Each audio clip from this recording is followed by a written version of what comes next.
Assalamualaikum warahmatullahi wabarakatuh.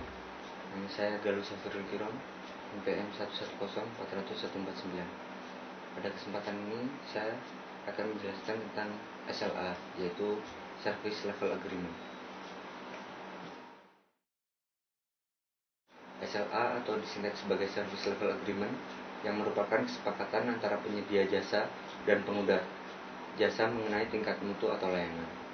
SLA juga merupakan komponen kunci dari keseluruhan strategi SLM, yaitu Service Level Management, suatu organisasi TI.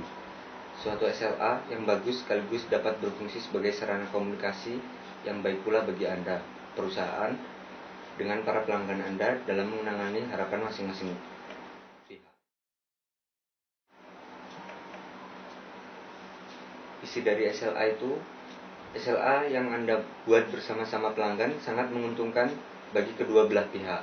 Membuat SLA bersama para pelanggan Anda akan memberi Anda suatu pengertian yang lebih baik mengenai bisnis pelanggan Anda.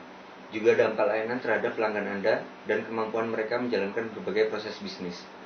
Sehingga akhirnya membentuk hubungan yang lebih baik dengan pelanggan Anda. Implementasi SLA pada perusahaan yang saya angkat adalah PT PLN, yaitu Perusahaan Listrik Negara.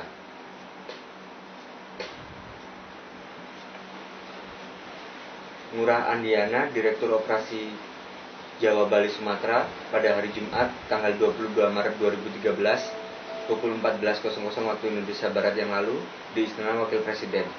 Direksi PLN telah menandatangani kesepakatan bersama dengan pemerintah yang melibatkan 12 kementerian atau lembaga dalam rangka mendukung pencapaian target-target PLN. Ke-12 kementerian atau lembaga yang ikut dalam kesepakatan tersebut adalah Kementerian Koordinator Bidang Perekonomian, Kementerian Keuangan, Kementerian Energi dan Sumber Daya Mineral (ESDM), Kementerian BUMN, Kementerian Perhubungan, Kementerian Lingkungan Hidup, Kementerian Kehutanan, Kementerian Dalam Negeri, Badan Pertahanan Nasional atau BPN, Satuan Kerja Khusus Pelaksana Kegiatan Usaha Minyak dan Gas atau SKK Migas, Badan Pengatur Hilir Minyak dan Gas BPH Migas, dan Unit Kerja Presiden dalam bidang pengawasan dan pengendalian pembangunan atau disingkat sebagai UKP 4.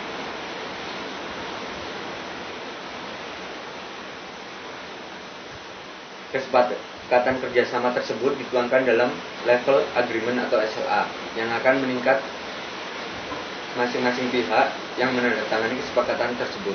UKP 4 akan memonitor masing-masing pekerjaan yang menjadi tanggung jawab PLN dan 12 kementerian lembaga. Kesepakatan ini merupakan dukungan sekaligus tantangan buat PLN. Dukungan dari 12 kementerian lembaga dalam memfasilitasi kebutuhan penggunaan infrastruktur ketenaga listrikan, sehingga proyek yang dapat diselesaikan dapat tepat waktu. Juga dukungan untuk memenuhi kebutuhan energi primer dalam pengoperasian pembangkit listrik terutama gas dan batu bara. Di sisi lain, PLN juga menerima tantangan dalam meningkatkan efisiensi capital expenditure atau CAPEX dan operational expenditure atau yang disebut sebagai OPEX. Selain dukungan di sisi operasi dan mendapatkan gas, SLA akan membantu kelancaran proyek investasi dalam mendukung pengembangan kelistrikan di tanah air. Persoalan terbesar dalam pengembangan infrastruktur listrik adalah perizinan lahan, terutama lahan di wilayah hutan untuk jalur transmisi dan distribusi. Juga perizinan untuk pembangunan pembangkit tenaga listrik bumi, PLTA, dan lain-lain. Persoalan lainnya, izin pembangunan pelabuhan jeti untuk pembangkit listrik baru, izin penanaman kabel tanah di perkotaan, dan lain-lain. Dukungan ini untuk tercapai perbaikan kinerja PLN. Subsidi listrik juga dapat terus ditekan dan rasio elektrifikasi nasional meningkat.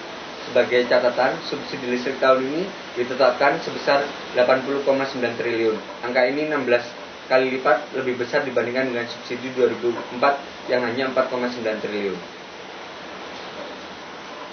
Begitulah presentasi saya mengenai SLA ini. Semoga bermanfaat. Wassalamualaikum warahmatullahi wabarakatuh.